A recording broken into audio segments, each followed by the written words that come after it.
2026 August മാസം ജർമ്മനിയിൽ താമസിക്കുന്നവരെയും ജോലി ചെയ്യുന്നവരെയും പഠിക്കുന്നവരെയും ബാധിക്കുന്ന നിരവധി പ്രധാന മാറ്റങ്ങളുമായാണ് എത്തിയിരിക്കുന്നത്. ഈ മാറ്റങ്ങൾ നിങ്ങളുടെ പണം, യാത്ര, ഹൗസ് ബിൽഡിംഗ്, കുട്ടികളുടെ പഠനം, ഹെൽത്ത് ഇൻഷുറൻസ്, ബിസിനസ് എന്നിവയെല്ലാം ബാധിക്കുന്നതാണ്. അപ്പോൾ ഓഗസ്റ്റ് മുതൽ ജർമ്മനിയിൽ എന്തൊക്കെ മാറ്റങ്ങളാണ് വരുന്നതെന്ന് നമുക്ക് നോക്കാം. So welcome to safe home Germany. I am advocate Sachin. ഒന്നാമതാണ് ഗാൻസ്താഗെ ബെട്രോയിങ്. ആദ്യം കുട്ടികളെ സംബന്ധിച്ച് തന്നെ ഒരു പ്രധാനപ്പെട്ട മാറ്റം. ജർമ്മനിയിലെ പല ബുണ്ടസ്ലാൻഡറുകളിലും ഓഗസ്റ്റിലാണ് പുതിയ അക്കാഡമിക് വർഷം ആരംഭിക്കുന്നത്. ഇപ്പോൾ ഗ്രൂൺഷൂളയിലെ 1ാം ക്ലാസ്സിൽ പഠിക്കുന്ന കുട്ടികൾക്ക് ഗാൻസ്താഗെ ബെട്രോയിങ്, അതായത് ഫുൾ ഡേ കെയർ ലഭിക്കാനുള്ള അവകാശം ഘട്ടം ഘട്ടമായിട്ട് നടപ്പിലാക്കുകയാണ്. അതായത് നിങ്ങളുടെ കുട്ടി 1ാം ക്ലാസ്സിലാണെങ്കിൽ രാവിലെ സ്കൂളിൽ പോയ ശേഷം വൈകുന്നേരം വരെ സ്കൂളിലോ അനുബന്ധ പരിചരണ സംവിധാനത്തിലോ തുടരാനുള്ള സൗകര്യം ലഭിക്കും. ഇത് എല്ലാ മാതാപിതാക്കൾക്കും നിർബന്ധമല്ല. നിങ്ങൾക്ക് ആവശ്യമുണ്ടെങ്കിൽ മാത്രം ഈ സൗകര്യം ഉപയോഗിക്കാം. ഈ സംവിധാനം ഇപ്പോൾ 1ാം ക്ലാസ്സിൽ നിന്ന് ആരംഭിച്ച് പിന്നീട് വരുന്ന വർഷങ്ങളിൽ മറ്റു ക്ലാസ്സുകളിലേക്കും വ്യാപിപ്പിക്കാനാണ് പദ്ധതി. 2029, 2030 4ാം ക്ലാസ് വരെയുള്ള കുട്ടികളെയും ഇതിൽ ഉൾപ്പെടുത്താനാണ് ലക്ഷ്യം. ഇനി AI ഉപയോഗിക്കുന്നവർക്കുള്ള ഒരു പ്രധാനപ്പെട്ട കാര്യമാണ് ബിസിനസ് ഉടമകൾ, കണ്ടന്റ് ക്രിയേറ്റേഴ്സ് അല്ലെങ്കിൽ AI ഉപയോഗിച്ച് വീഡിയോ, ഓഡിയോ, ചിത്രങ്ങൾ തുടങ്ങിയ മീഡിയ നിർമ്മിക്കുന്നവർക്ക് ചില സാഹചര്യങ്ങളിൽ ഇത് AI ഉപയോഗിച്ച് നിർമ്മിച്ചതാണ് എന്ന കാര്യം വ്യക്തമായി അറിയിക്കേണ്ട സാഹചര്യം വരും. ഉദാഹരണത്തിന്, ഒരു കമ്പനിയിലേക്ക് വിളിക്കുമ്പോൾ മറുവശത്ത് സംസാരിക്കുന്നത് ഒരു AI അസിസ്റ്റൻ്റ് ആണെങ്കിൽ അത് ഉപഭോക്താവിന് വ്യക്തമാക്കുന്ന രീതിയിലായിരിക്കണം എന്ന തരത്തിലുള്ള ട്രാൻസ്പെറൻസി നിയമങ്ങളും ചട്ടങ്ങളും യൂറോപ്യൻ തലത്തിൽ ശക്തമാവുകയാണ്. അതുപോലെ AI ഉപയോഗിച്ച് സൃഷ്ടിച്ച ഉള്ളടക്കത്തെക്കുറിച്ചുള്ള വ്യക്തത ആവശ്യമായി വരാം. അതുകൊണ്ട് AI ഉപയോഗിച്ച് കണ്ടന്റ് ചെയ്യുന്നവർക്ക് പുതിയ നിയമങ്ങളും ബാധകമായ തീയതികളും ശ്രദ്ധിക്കേണ്ടതാണ്. മൂന്നാമതായി ബിസിനസ്സുകൾക്കുള്ള പുതിയ പാക്കേജിംഗ് നിയമങ്ങൾ. നിങ്ങൾ ജർമ്മനിയിലോ യൂറോപ്യൻ യൂണിയനിലോ ഒരു ബിസിനസ് നടത്തുന്ന ആളാണെങ്കിൽ, പ്രത്യേകിച്ച് പാക്കേജിംഗ് ഇറക്കുമതി ചെയ്യുന്നവർക്കും യൂറോപ്യൻ യൂണിയന് പുറത്തു നിന്ന് പാക്കേജിംഗ് എത്തിക്കുന്നവർക്കും പുതിയ രജിസ്ട്രേഷൻ, ഡോക്യുമെന്റേഷൻ ആവശ്യകതകൾ ഉണ്ടാകാം. നിയമങ്ങൾ പാലിക്കാത്ത പക്ഷം പിഴ ലഭിക്കാനുള്ള സാധ്യതയുമുണ്ട്. അതിനാൽ നിങ്ങളുടെ ബിസിനസ്സിൽ പ്രൊഡക്ട്സ് പാക്കേജ് ചെയ്ത് വിൽക്കുന്നുണ്ടെങ്കിൽ ഈ പുതിയ റെഗുലേഷൻസ് നിർബന്ധമായും പരിശോധിക്കും. നാലാമതായി ഹൗസ് ബിൽഡിംഗ് ചെയ്യുന്നവർക്ക് പുതിയ മാറ്റം. ഇനി വിദ്യാർത്ഥികൾക്കും ഹൗസ് ബിൽഡിംഗ് ചെയ്യുന്നവർക്കും വളരെ പ്രധാനപ്പെട്ട ഒരു വാർത്ത. പ്രത്യേകിച്ച് കൺസ്ട്രക്ഷൻ മേഖലയിലെ നിരവധി ഹൗസ് ബിൽഡിംഗ് പ്രോഗ്രാമുകൾ പുനഃസംഘടിപ്പിക്കപ്പെട്ടിട്ടുണ്ട്. പുതിയ കോഴ്സ് സ്ട്രക്ചറിൽ സസ്റ്റൈനബിലിറ്റി, ഡിജിറ്റലൈസേഷൻ, എൻവയോൺമെന്റൽ പ്രൊട്ടക്ഷൻ, സേഫ്റ്റി തുടങ്ങിയ വിഷയങ്ങൾക്ക് കൂടുതൽ പ്രാധാന്യം നൽകിയിട്ടുണ്ട്. അതോടൊപ്പം ഹൗസ് ബിൽഡിംഗ് ചെയ്യുന്നവർക്ക് ലഭിക്കേണ്ട മിനിമം ട്രെയിനിങ് അലവൻസിലും വർധനയുണ്ട്. 2026 ഓഗസ്റ്റ് 1 മുതൽ ആദ്യ വർഷം ഹൗസ് ബിൽഡിംഗ് ചെയ്യുന്നവർക്ക് ലഭിക്കേണ്ട കുറഞ്ഞ പ്രതിഫലം €726 എന്ന നിലയിലേക്ക് ഉയർന്നതായി ഉള്ളടക്കത്തിൽ പറയുന്നുണ്ട്. അതായത് മുമ്പത്തെ തുകയെ അപേക്ഷിച്ച് ഏകദേശം €42 വർധനവ്. ചെറിയ തുകയാണെന്ന് തോന്നിയാലും ഒരു ഹൗസ് ബിയുടെ അല്ലെങ്കിൽ ഹൗസ് ബിൽഡിംഗ് ചെയ്യുന്നവരുടെ മാസ ബഡ്ജറ്റിൽ അതിന് പ്രാധാന്യമുണ്ട്. അഞ്ചാമതായി അർബൈറ്റ്സഗന്റുവ കൂടുതൽ ഡിജിറ്റൽ ആകുന്നു. അർബൈറ്റ്സ്ലോസ് ഗെൽഡ് ലഭിക്കുന്നവർക്കും അഗന്റുവ ഫു ആർബൈറ്റുമായി ഇടപഴകുന്നവർക്കും ഇതൊരു പ്രധാനപ്പെട്ട മാറ്റമാണ്. പല സേവനങ്ങളും കൂടുതൽ ഡിജിറ്റൽ ആക്കുകയാണ്. അപേക്ഷകൾ, ആശയവിനിമയം, ചില സാഹചര്യങ്ങളിൽ വീഡിയോ അപ്പോയിൻമെൻറ്റ്സ് എന്നിവ ഉൾപ്പെടെ ഓൺലൈൻ സർവീസുകൾ കൂടുതൽ വ്യാപിപ്പിക്കാനാണ് ഇതിലൂടെ അർത്ഥമാക്കുന്നത്. എന്നാൽ ഒരു കാര്യം പ്രത്യേകമായി നിങ്ങൾ ശ്രദ്ധിക്കണം. എല്ലാം ഓൺലൈനായി എന്നതുകൊണ്ട് നിങ്ങളുടെ ഉത്തരവാദിത്തങ്ങൾ അവസാനിക്കുന്നില്ല. നിങ്ങൾ ഇപ്പോഴും അപ്പോയിൻമെൻറ്റ്സ് പാലിക്കണം. ജോലി അന്വേഷിക്കുന്നതിൻ്റെ തെളിവുകൾ നൽകേണ്ടി വരാം. അതുപോലെ തന്നെ ജോലിക്ക് ലഭ്യമായിരിക്കണം. ഡിജിറ്റൽ ആയതുകൊണ്ട് ജർമ്മനിക്ക് പുറത്തോ എവിടെയെങ്കിലോ പോയി ഇഷ്ടം പോലെ കഴിയാമെന്നല്ല.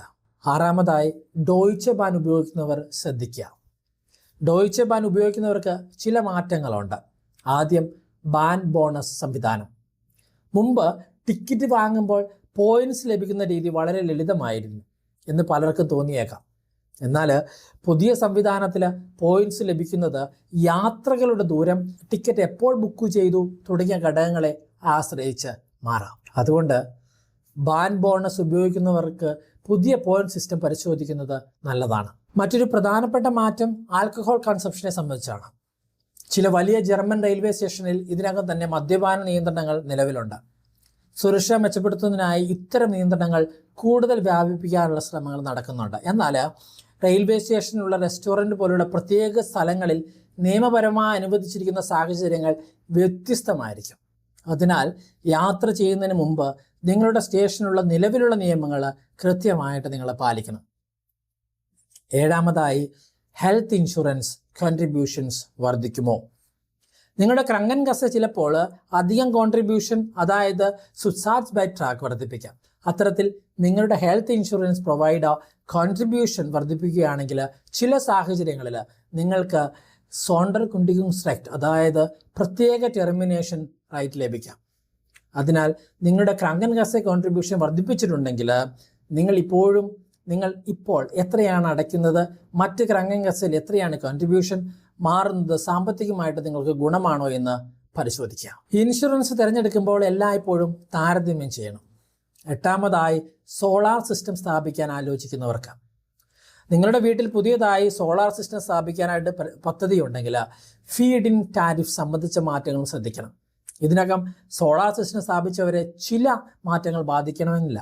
എന്നാൽ ഇനി സ്ഥാപിക്കാൻ പോകുന്നവർക്ക് ലഭിക്കുന്ന നിരക്ക് മുമ്പത്തെ അപേക്ഷിച്ച് കുറയാൻ സാധ്യതയുള്ളതിനാൽ നിലവിലുള്ള നിയമങ്ങളും നിരക്കുകളും പരിശോധിച്ച ശേഷം തീരുമാനം എടുക്കുക. ഒമ്പതാമതായി, സ്പീഡ് ക്യാമറ മാരത്തോൺ. ഓഗസ്റ്റിൽ ജർമ്മനിയിലെ വിവിധ സ്ഥലങ്ങളിൽ സ്പീഡ് ലിമിറ്റ് ലംഘിക്കുന്നവരെ കണ്ടെത്തുന്നതിനായി കൂടുതൽ സ്പീഡ് ചെക്സ് നടത്തുന്നുണ്ട്. ജർമ്മനിയിലെ സ്പീഡിംഗ് ഫൈൻ ഇപ്പോൾ ചെറിയതല്ല. അതുകൊണ്ട് ഓട്ടോബാൻ ആയാലും സിറ്റി റോഡായാലും അനുവദിച്ചിരിക്കുന്ന സ്പീഡ് ലിമിറ്റ് പാലിക്കുക. ഒരു ബ്ലിറ്റ്സ് വന്നാൽ പിന്നെ ഫൈൻ അടയ്ക്കേണ്ട അവസ്ഥ വരാതിരിക്കാനായിട്ട് ശ്രദ്ധിക്കുക. ഇനി വരാനിരിക്കുന്ന ചില പ്രധാന മാറ്റങ്ങൾ, ഇനി അടുത്ത മാസങ്ങളിൽ ശ്രദ്ധിക്കേണ്ട ചില സർക്കാർ പദ്ധതികളും പ്രപ്പോസൽസും ഉണ്ട്. അതിലൊന്നാമതാണ് ടാക്സ് റീഫോം.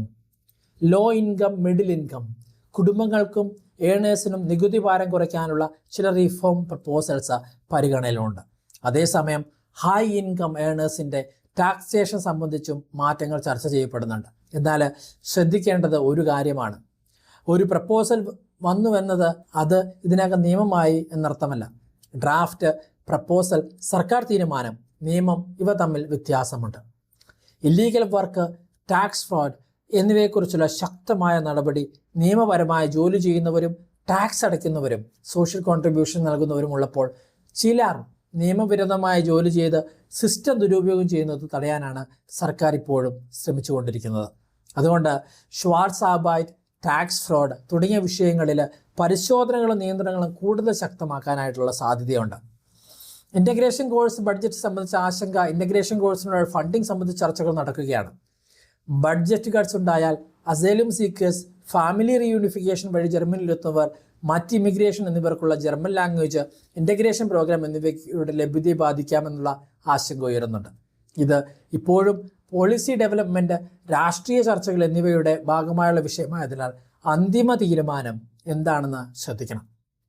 ഒറ്റ വാക്കിൽ പറഞ്ഞാൽ 2026 ഓഗസ്റ്റ് മുതൽ ജർമ്മനിയിൽ ശ്രദ്ധിക്കേണ്ട കാര്യങ്ങൾ ഇവയാണ്: കുട്ടികളുടെ ഗാൻസ്റ്റാക്ക് ബെട്രോയും, 2 AI ഉപയോഗവുമായി ബന്ധപ്പെട്ട ട്രാൻസ്പെറൻസി, 3 പുതിയ പാക്കേജിംഗ് റിക്വയർമെൻറ്റ്സ്, 4 ഹൗസ് ബിൽഡിംഗ് മേഖലയിൽ മാറ്റങ്ങളും മിനിമം അലവൻസ് വർധനയും, 5 ആർബൈസ് അഗൻറ്റ്യൂറിൻ്റെ ഡിജിറ്റലൈസേഷൻ, 6 ഡോയ്ച്ച് ബാൻ ബോണസ് മാറ്റങ്ങൾ, 7 ചില ഹെൽത്ത് ഇൻഷുറൻസ് കോൺട്രിബ്യൂഷനിലെ മാറ്റങ്ങൾ, 8 solar feed in tariff, 9 speed controls, 10 tax reform സംബന്ധിച്ച proposals, 11 illegal work, tax fraud എന്നിവയ്ക്കെതിരെയുള്ള നടപടി, 12 ഇൻ്റഗ്രേഷൻ കോഴ്സ് സംബന്ധിച്ച ബഡ്ജറ്റ് ചർച്ചകൾ. ജർമ്മനിയിൽ താമസിക്കുന്നവരായാലും ഹൗസ് ബിൽഡ് ചെയ്യാൻ പോകുന്നവരായാലും ജർമ്മനിയ വിദ്യാർത്ഥികളായാലും കുടുംബത്തോടൊപ്പം ജർമ്മനിയിൽ കഴിയുന്നവരായാലും ഈ മാറ്റങ്ങൾ നിങ്ങളുടെ ജീവിതത്തെ എന്തെങ്കിലും രീതിയിൽ ബാധിക്കാം. അതുകൊണ്ട് വാർത്തകൾ കേൾക്കുക മാത്രമല്ല, നിങ്ങളെ നേരിട്ട് ബാധിക്കുന്ന നിയമങ്ങൾ എന്തൊക്കെയാണെന്ന് പരിശോധിക്കുകയും ചെയ്യുക. കാരണം ജർമ്മനിയിൽ ഒരു നിയമമോ പോളിസി ചേഞ്ചോ വന്നാൽ അതെല്ലാവരെയും ഒരുപോലെ ബാധിക്കണമെന്നില്ല. നിങ്ങളുടെ ജോലി, വരുമാനം, കുടുംബ സാഹചര്യം, visa status, health insurance, business എന്നിവയെ ആശ്രയിച്ചായിരിക്കും അതിൻ്റെ യഥാർത്ഥ ഇമ്പാക്റ്റ്. അതിനാൽ അപ്ഡേറ്റ് ആയിരിക്കുക, വിവരങ്ങൾ വെരിഫൈ ചെയ്യുക, പിന്നെ ശരിയായ തീരുമാനങ്ങൾ എടുക്കാം. ഞാൻ എപ്പോഴും പറയുന്നത് പോലെ സേഫ് ഹോം ജർമ്മനി എന്ന് പറയുന്ന ചാനൽ ജർമ്മനിയുമായിട്ട് റിലേറ്റ് ചെയ്തിട്ടുള്ള ന്യൂസുകൾ മാത്രം വരുന്ന ചാനലാണ്. അതുകൊണ്ട് നിങ്ങൾ ജർമ്മൻ ലാംഗ്വേജ് പഠിക്കാനായിട്ട് നിങ്ങൾക്ക് താല്പര്യമുണ്ടെങ്കിലോ ജർമ്മനിയിലാണ് നിങ്ങൾ താമസിക്കുന്നതെങ്കിലോ ഈ ചാനൽ ഒന്ന് സബ്സ്ക്രൈബ് ചെയ്ത് വെക്കാം. എല്ലാ ദിവസവും ജർമ്മനിയുമായും ജർമ്മനിയുടെ വിവരവുമായിട്ടും ഞാൻ നിങ്ങളെ കാണാനായിട്ട് വരുന്നതായിരിക്കും. So signing off, C U tomorrow.